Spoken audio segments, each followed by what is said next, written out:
Baik, Assalamualaikum warahmatullahi wabarakatuh. Selamat pagi, salam sejahtera bagi kita semua. Hari ini kita akan melanjutkan materi mata kuliah dasar ilmu gizi, yaitu kaitannya dengan label pangan. Oke, dengan topik pembahasan yaitu definisi label pangan, komponen label pangan itu apa saja, informasi nilai gizi, dan juga klaim pangan. Ya, untuk merefresh ilmu yang kalian sudah dapatkan ya sebenarnya. Jadi 4 sehat 5 sempurna itu tidak ada konsepnya, sudah tidak ada lagi. Yang ada yaitu 10 pesan gizi seimbang yang terdapat 10 poin.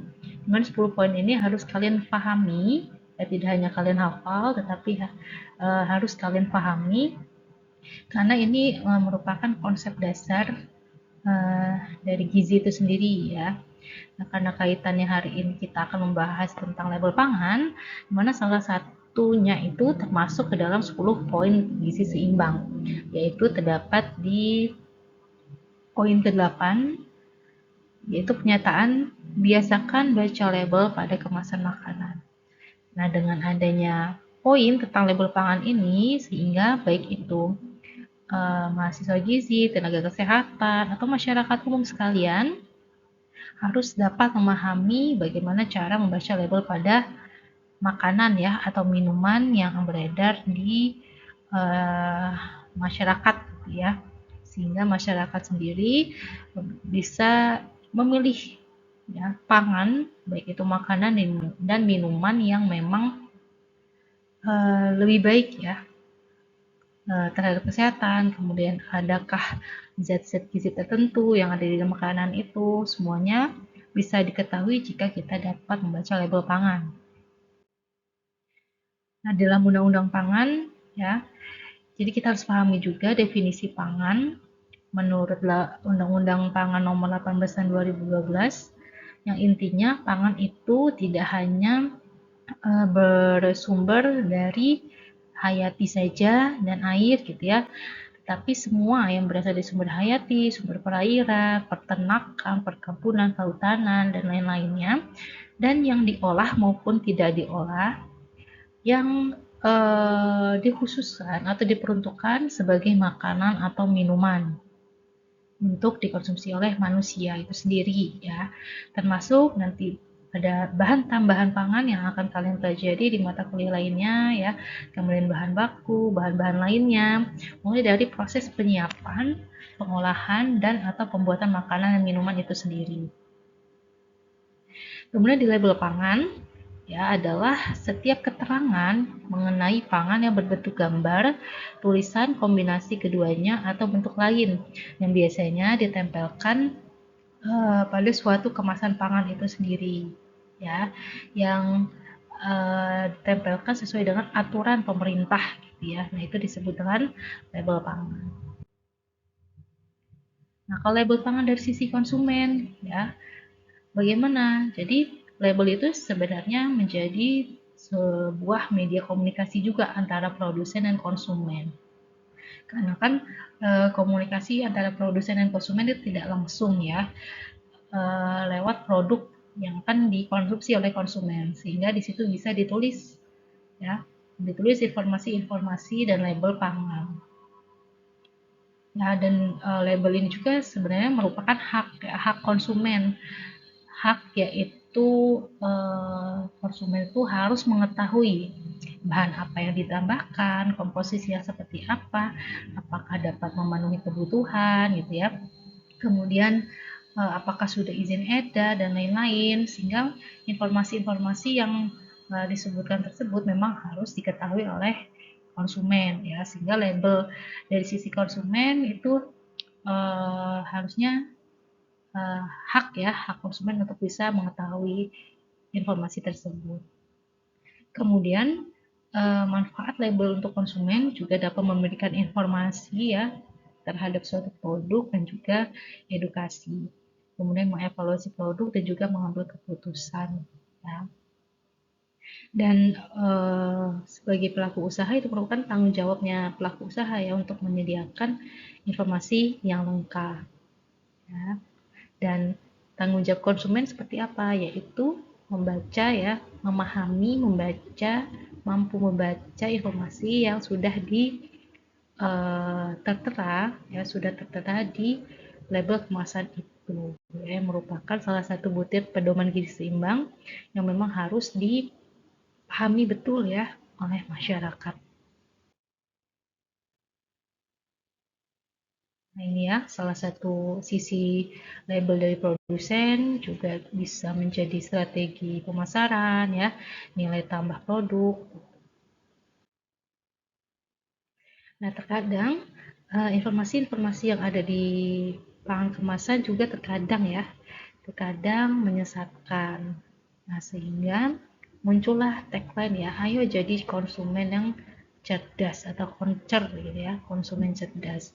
Jadi apa yang perlu dilakukan? Teliti sebelum membeli, perhatikan label dan masa kadaluarsa, dan pastikan produknya itu sudah SNI ya, sudah terstandar, dan beli sesuai dengan kebutuhan dan bukan keinginan ya, sehingga konsumen di sini juga perlu bijak dan cerdas dalam membeli dan memilih makanan.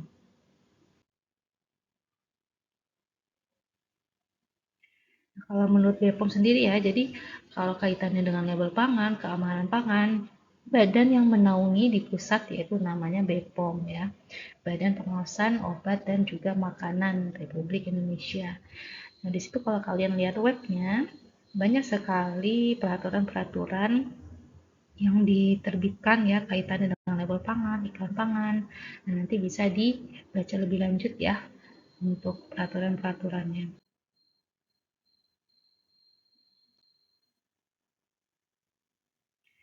Nah, pertanyaannya, kita tadi sudah berbicara mengenai label pangan gitu ya.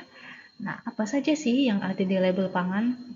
Kalau gambarannya di luar negeri ya, di Amerika atau di Kanada, eh, harus diurutkan gitu ya label pangan, yaitu terdiri dari daftar bahan penyusun ya atau ingredients-nya apa, kemudian nutrition fact atau informasi nilai gizi, dan juga harus mencantumkan komposisi zat gizi secara rinci.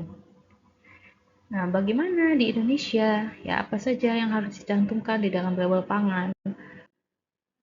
Itu juga termuat di dalam aturan ya atau peraturan yang dikeluarkan oleh BPOM, Badan POM terkait dengan pedoman label pangan olahan. Ya, jadi silakan dibaca. Ya, bisa di copy link yang sudah saya sematkan di sini. Kalian baca label pangan olahan itu termasuk apa saja, kemudian apa saja yang harus dicantumkan di dalam label pangan, ya syarat-syaratnya seperti apa itu sudah lengkap di dalam pedoman ini. Jadi saya ambil uh, apa ya, cuplikan saja dari hasil dari aturan tadi yang memang harus kalian pahami dan ketahui. Jadi level pangan itu sekurang-kurangnya ya, artinya minimal ada nama produsen. Ya. Nama produsen ini siapa? Yaitu produsen yang memproduksi suatu makanan atau minuman tersebut ya, harus dicantumkan dengan jelas. Kemudian ada yang pasti ada nama produk. Apa nama produknya? Ya. Kemudian ada kadaluarsa. Nah, ini expired date ya. Jadi harus dicantumkan karena ini kaitannya dengan keamanan pangan. Kemudian ada daftar bahan yang digunakan ya atau komposisi. Nah, di sini ada ingredients. Artinya kalau ingredients di sini yaitu bahan-bahan yang digunakan untuk membuat suatu produk tersebut. Ya. Dan urutan dari bahan ya, bahan yang digunakan itu juga mempengaruhi seberapa banyak yang digunakan. Artinya kalau di sini kita lihat contoh ya, ini sugar powder, kemudian ada cocoa butter, dan ada whole milk powder. Nah, urutan pertama ini ya di dalam ingredients atau daftar bahan yang digunakan itu adalah bahan yang paling banyak yang ada di produk ini gitu. Jadi artinya sugar powder itu satu bahan yang paling banyak yang menyusun produk tersebut ya dibandingkan cocoa butter, whole milk powder dan lain-lainnya. Sehingga dalam menyusun daftar bahan yang digunakan, ini merupakan urutan ya, yang menandakan bahwa urutan pertama ya, nama bahan pertama yang ditulis adalah bahan yang paling banyak digunakan. Kemudian terkadang juga ada ya allergen ingredients atau bahan-bahan yang menyebabkan alergi ya. Jadi alergen itu adalah suatu bahan pangan ya yang dapat memicu alergi itu muncul. Dan ini perlu ditulis ya, terpisah ataupun bisa digabung di dalam ingredients-nya. Biasanya ada keterangan bahan yang ditebalkan itu merupakan alergen. Nah, ya biasanya seperti itu. Nanti kalian bisa identifikasi bahan-bahan produk-produk kemasan ya yang ada di Indomaret, supermarket dan lain-lainnya. Kalian lihat tuh label pangannya. Kemudian ada pun berat bersihnya ya. Dan jangan lupa juga ada nutrition fact-nya. Nah ini ya lebih rincinya, jadi ada 9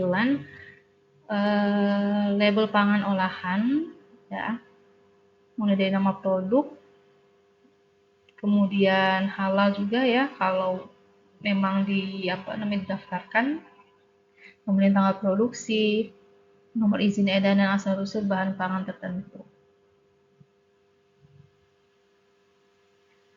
Ya, kemudian di sini juga nanti bisa dilihat ya, yang mana yang nama dagangnya, kadaluarsanya, logo halal, cara penyimpanan dan lain-lainnya. Jadi bisa diidentifikasi ya pada masing-masing produk nantinya. Nah, kita lihat satu persatu ya. Nama produk, nama dituliskan harus jelas ya. Dan di sini juga ada nama jenisnya ya.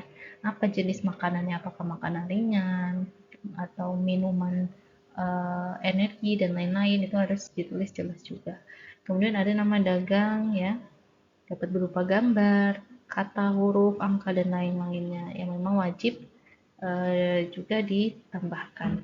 Kemudian yang kedua ada daftar bahan yang tadi saya jelaskan ya, ada komposisi yaitu bahan-bahan yang menyusun produk tertentu, di mana yang urutan pertama itu adalah yang paling banyak ya komposisinya dalam suatu produk tertentu.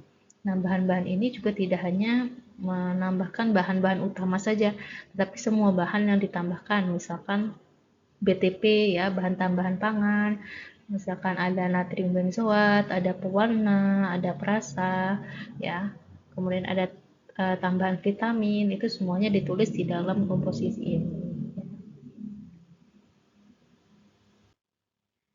Kemudian di dalam kemasan juga ada ya berat bersih.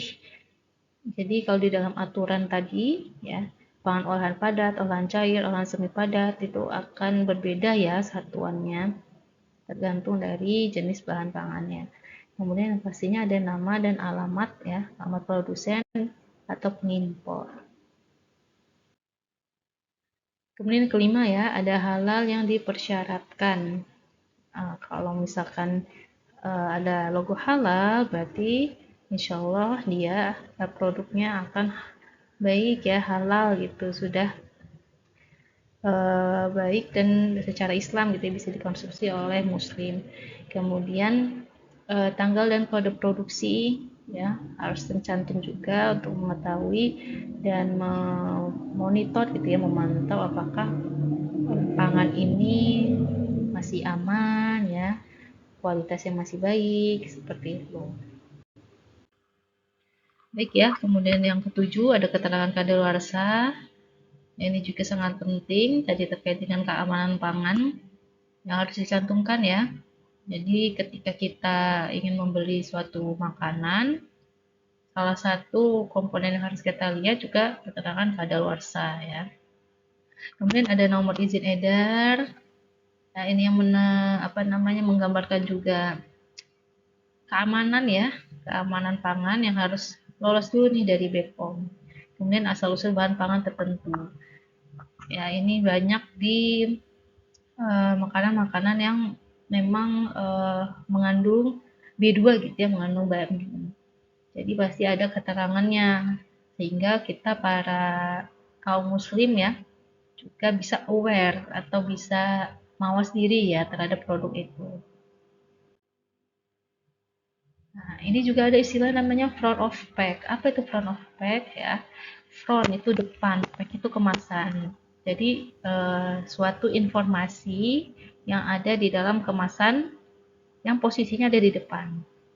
Nah, biasanya kan di belakang ya, yang informasi nilai gizi, komposisi bahan pangan, itu semuanya di belakang. Nah, itu namanya back of pack.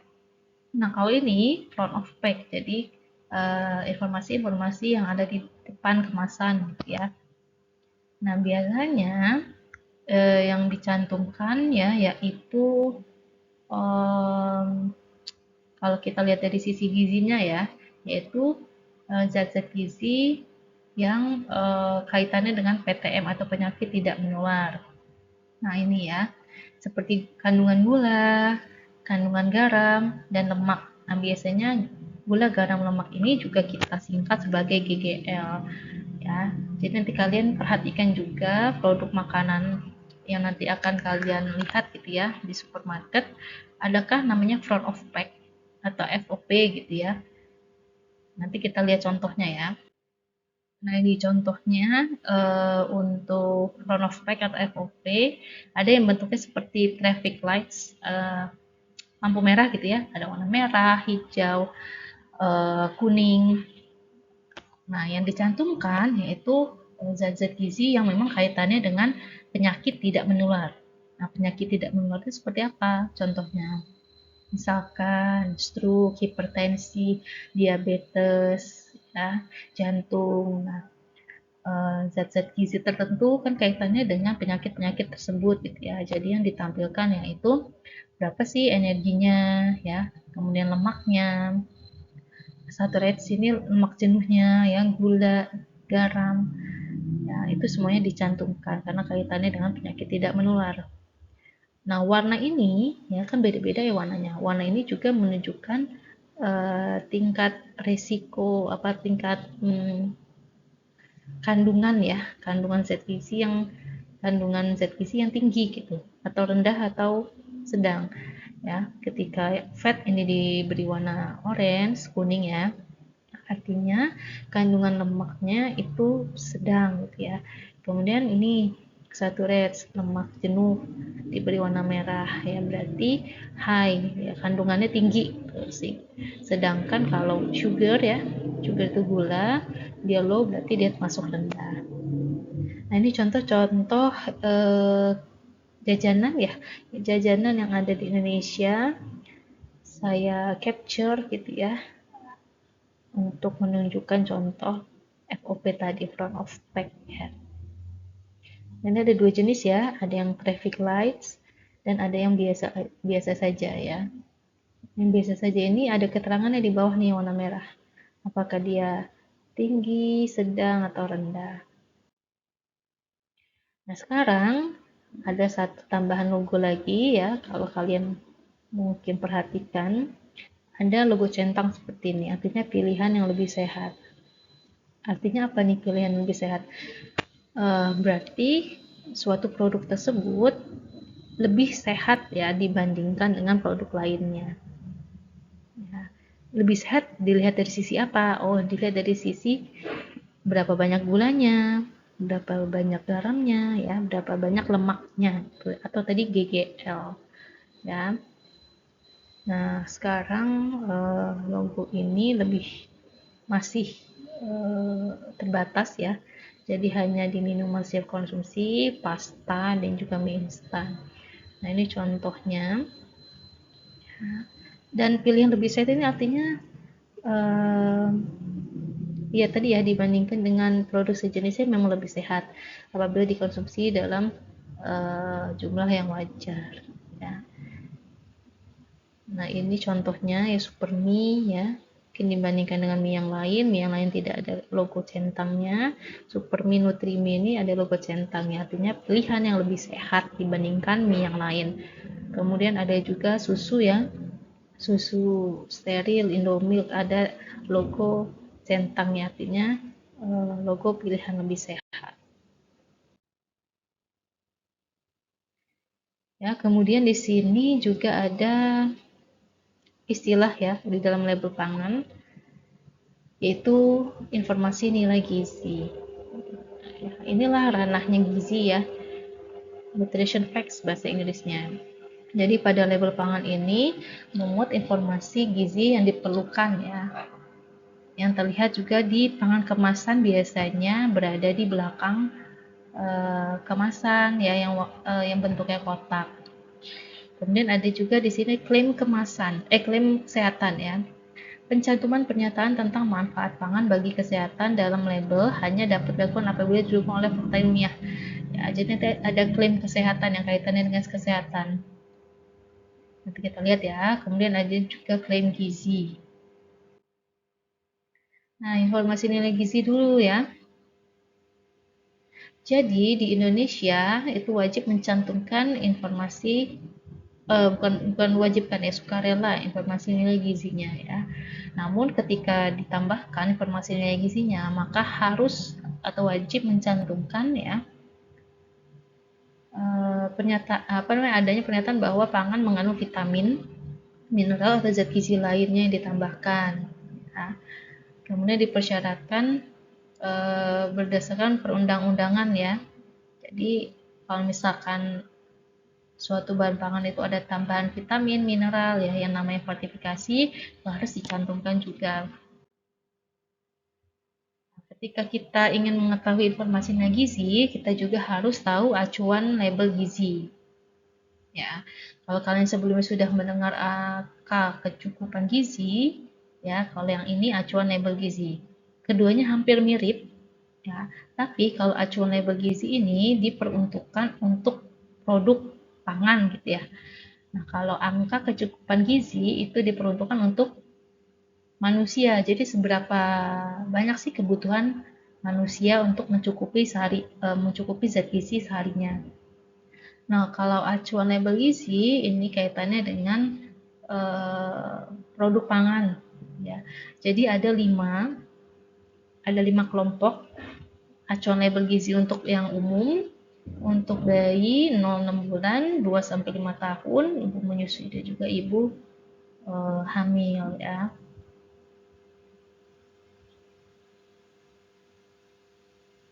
Nah, ini nanti bisa dibaca di link ini untuk acuan label gizi. Acuan label gizi ini nanti akan akan dimanfaat atau akan dipakai untuk mengetahui seberapa cukup sih kalau kita makan produk tersebut. Kalau kalian sudah membuka link yang tadi ya sebelum slide ini, maka tampilan akan seperti ini ya, informasi yang ada di aturan tersebut seperti ini. Jadi ada zat gizi.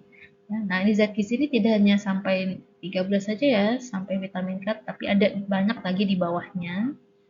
Ya. Kemudian satuan, kemudian nilai acuan label gizinya sesuai tadi ya kelompok umur gitu ya. Nah, kalau di sini ada 6 ya, 1, 2, 3, 4, 5, 6. Ya, jadi ada 6 kelompok acuan label gizi yang bisa kita gunakan sebagai acuan nanti apakah produk tersebut, misalkan produk roti gitu ya, apakah roti tersebut sudah berapa persen sih memenuhi kebutuhan usia 0-6 bulan atau ibu menyusui atau ibu hamil ya. Misalkan nih susu ibu hamil, kan ada informasi nilai gizinya di belakang kemasan ya. Nah, ini nanti akan kita bandingkan dengan kandungan zat gizi yang ada di dalam produk tersebut.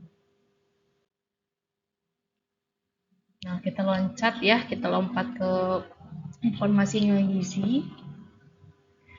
Jadi informasi nilai gizi ini ya harus memuat ya jumlah keseluruhan energi ya, yaitu energi dari lemak, protein dan juga karbohidrat. Ya, kemudian jumlah keseluruhan lemak jenuh, kolesterol ya, gula, serat, protein, vitamin, mineral ya, semuanya harus dicantumkan. Nah, ini ya ada berapa ini, kalau 57 ya, ada 7 poin yang memang harus ditambahkan di dalam informasi nilai gizi seperti ukuran Ya, jadi semuanya harus dicantumkan. Yang pertama ukuran takaran saji, ya nanti kita bahas ya. Kemudian jumlah sajian dan lain-lainnya gitu ya. Nah, ini presentasi dari angka kecukupan gizi yang dianjurkan. Itu nanti kita kalau ingin menghitungnya kita butuh bantuan ALG tadi ya, acuan label gizi. Nah, ini merupakan zat gizi yang wajib dicantumkan. Energi total, lemak total, protein, karbohidrat total, dan juga natrium.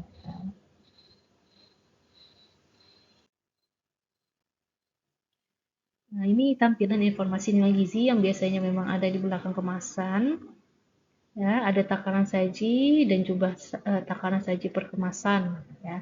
Nah, takaran saji itu apa? Ya, takaran saji itu merupakan jumlah ya, jumlah makanan ya per sekali makan.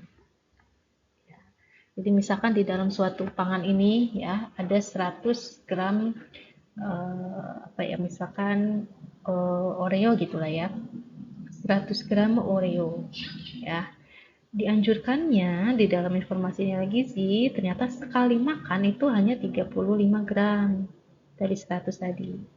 Ya, jadi artinya takaran saji itu berat yang di apa namanya dianjurkan untuk sekali makan. Sedangkan untuk jumlah sajian perkemasan, ya, ini adalah seberapa uh, seberapa banyak bisa dimakan nih ya perkemasan tadi. Oh, ternyata 5. Jadi artinya di dalam 100 gram Oreo tadi anjurannya itu bisa 5 kali makan. Gitu ya. Sekali makannya yaitu 35 gram. Ya. Itu bedanya takaran saji dan jumlah sajian per kemasan. Kemudian yang pastinya ada energi total, lemak total, karbohidrat total, protein, natrium, dan ada catatan kaki ya. Mana catatan kaki ini menunjukkan angka kecukupan gizi ya yang kita gunakan, yang tadi ALG tadi. Ya, kalau di sini dicantumkannya kebutuhan energi 2000 kilokalori. Ya, berarti dia menggunakan yang kelompok umum. Nah, persen AKG inilah yang nantinya misalkan nanti kita hitung gitu ya, yaitu dengan cara membandingkan misalkan energi lemak dulu ya, lemak yang ada di dalam produk tadi, misalkan tadi Oreo, dibandingkan dengan ALG si lemak ya untuk kelompok umum dikali dengan 100 ya. Jadi persen AKG ini bisa dihitung sendiri ya ketika kita mengetahui ya, zat gizi yang ada di dalam produk kemudian dibandingkan dengan angka label gizi acuan label gizi untuk kelompok umum kah, ibu menyusui atau anak usia di bawah 3 tahun tadi ya.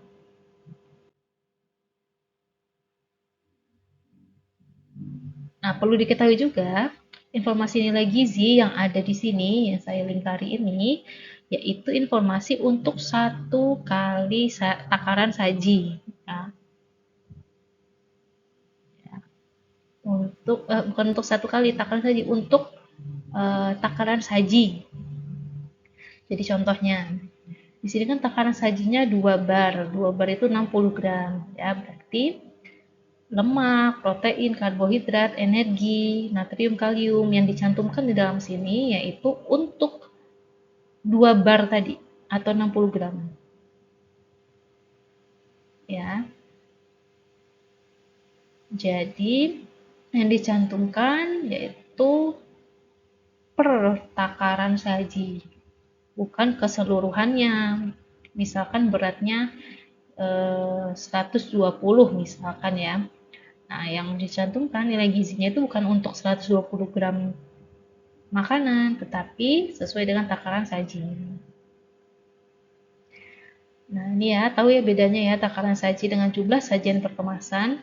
Nah, takaran saji sekali makan itu kita dianjurkan 2 bar. Nah, kalau jumlah sajian perkemasan, seberapa banyak sih bisa kita makan berapa kali? bisa kita makan per kemasan.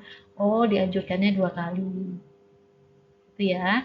Kemudian yang di informasi nilai gizi ini adalah informasi untuk pertakaran saji.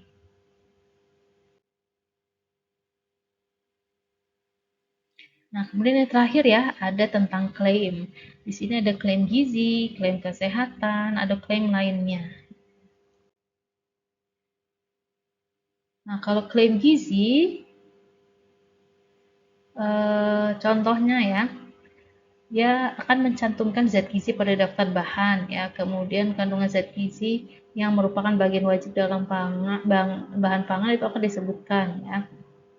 Kita langsung ke contohnya saja. Nah, klaim gizi ini juga dibagi menjadi 2 ya. Ada klaim kandungan zat gizi dan ada klaim perbandingan zat gizi. Jadi ada 2 ya untuk klaim gizi, yang keduanya juga berbeda. Kalau klaim kandungan gizi ya, artinya kan kandungannya gitu ya. Kandungannya apa? Jadi contohnya misalkan suatu susu atau suatu produk lainnya menyatakan sumber protein, tinggi kalsium, ya, kemudian kaya lemak, lemak baik misalkan seperti itu. Nah, itu contoh-contoh dari klaim kandungan zat gizi ya. Atau misalkan rendah lemak, bebas gula. Nah, itu klaim kandungan gizi ya. Nah, kalau perbandingan, artinya perbandingan kan berarti ada yang dibandingkan kan. Contohnya apa? Kurang dari atau less sugar bahasa Inggrisnya. Ya, atau low calorie. Ya, atau lebih dari.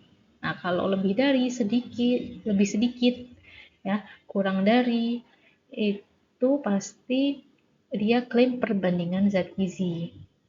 Ya. Contohnya, kalian pernah lihat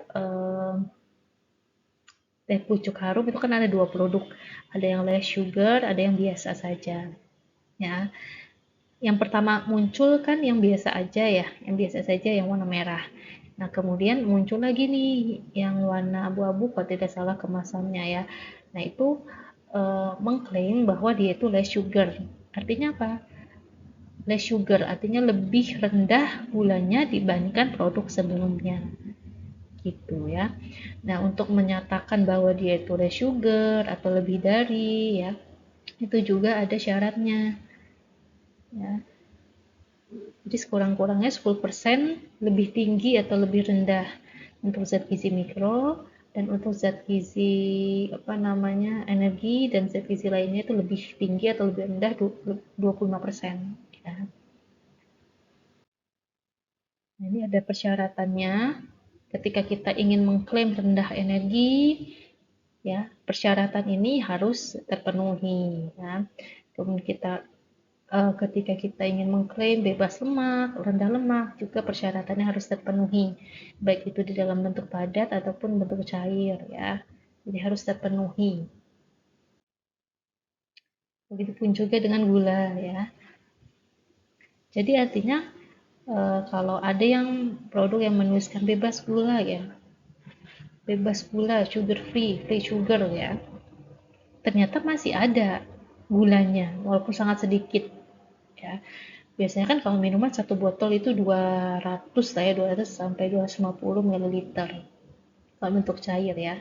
Berarti kalau di sini bertuliskan 100 ml ya, sebanyak 0,5, berarti 200 ml ini ada 1 gram gula. Jadi sebenarnya eh, tidak benar-benar nol atau tidak ada gitu ya. Ada tetapi hanya sedikit. Ini contohnya juga ya. Ada zero, Coca-Cola Zero ya, dianggapnya 0 karena eh, kalau memang kurang dari 1 gram itu memang dianggap atau boleh dituliskan 0 ya.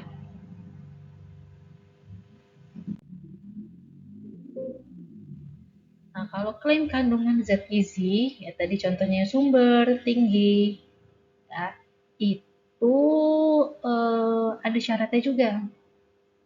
Nah, ketika kita ingin mengklaim atau bilang produk tersebut tinggi protein, berarti harus 35% dari ALG per 100 gramnya kalau bentuk padat, ya.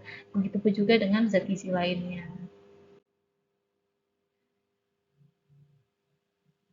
Ya. Nah, ini contohnya tadi yang pucuk harum, ini produk pertamanya, ini produk keduanya. Tadi kan apa namanya, persyaratannya ketika kita ingin mengklaim atau bilang bahwa produk itu less sugar atau gulanya lebih sedikit, maka persentase penurunannya itu tadi itu kalau tidak salah minimal 25%, ya.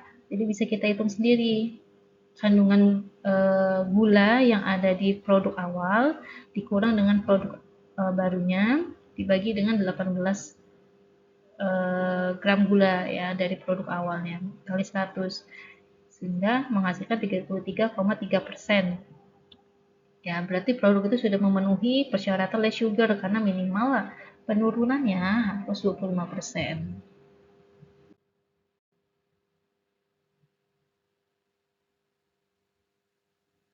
Ini persyaratan yang lebih jelas lagi, ya. Nah, kemudian ada klaim kesehatan. Nah, ini kaitannya dengan kesehatan, ya. Kalau tadi kan gizinya.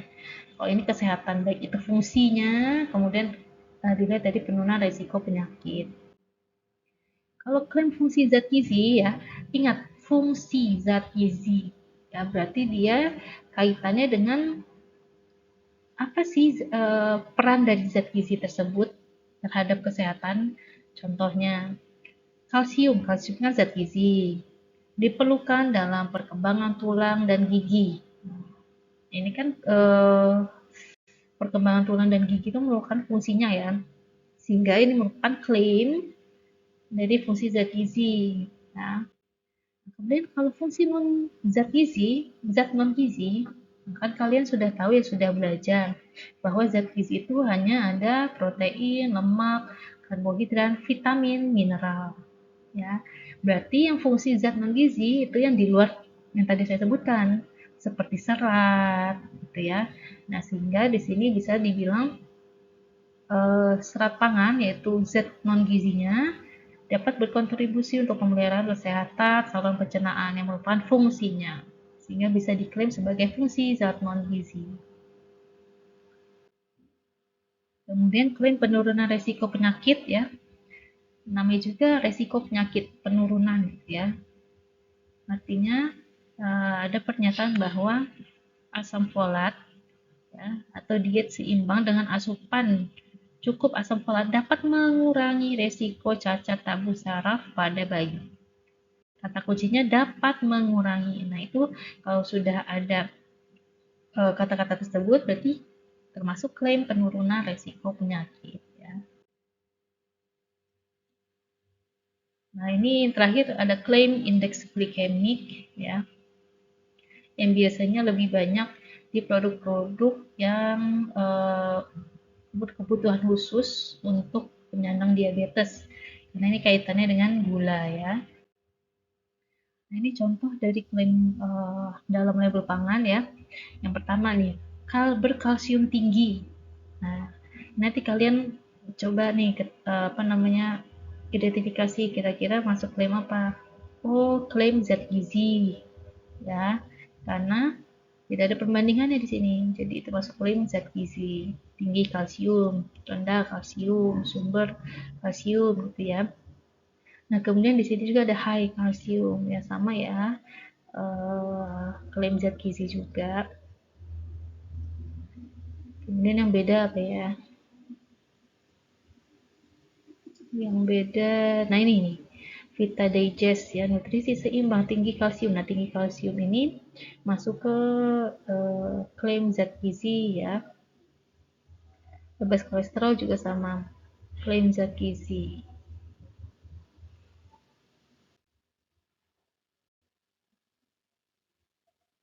Nah, Nah, ini ada larangan-larangannya ya, nanti bisa dibaca.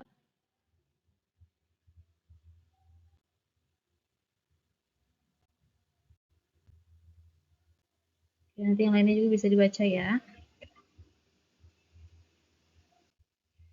Jadi ya, karena kita asinkronus untuk pembelajarannya, nanti silakan dibaca kembali, dipahami.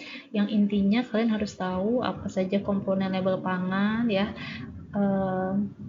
Pahami per komponennya seperti apa ya, dan juga jelaskan bagaimana cara informasinya gizi itu dibaca ya, kemudian apakah ada klaim kesehatan, klaim gizi, yaitu kalian harus paham, sehingga nanti saya tugaskan untuk membuat video ini per individu ya, per mahasiswa maksimal 5 menit.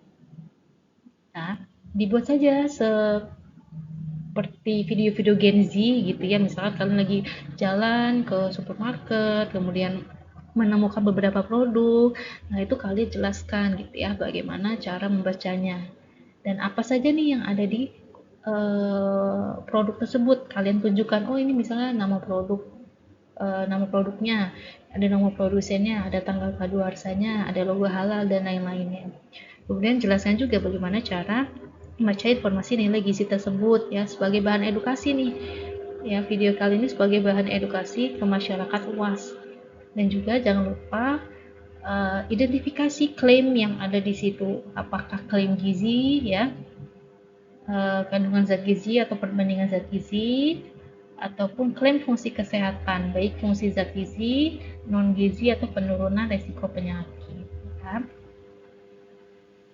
Jadi nanti kita akan ketemu lagi insya Allah di awal bulan gitu ya, karena masih ada satu materi lagi yang harus disampaikan ya.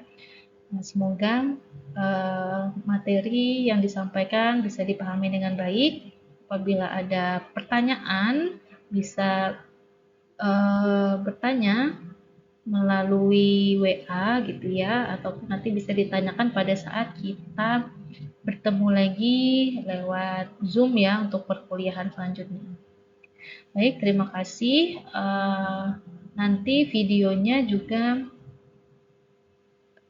bukan dikirim, diupload ya, diupload di masing-masing media sosial. Kemudian Kezia sebagai si pennya, silakan dikumpulkan link tersebut ya, semuanya untuk semua mahasiswa, sehingga nanti saya akan lihat di link tersebut gitu ya. Baik, terima kasih atas perhatiannya. Wassalamualaikum warahmatullahi wabarakatuh.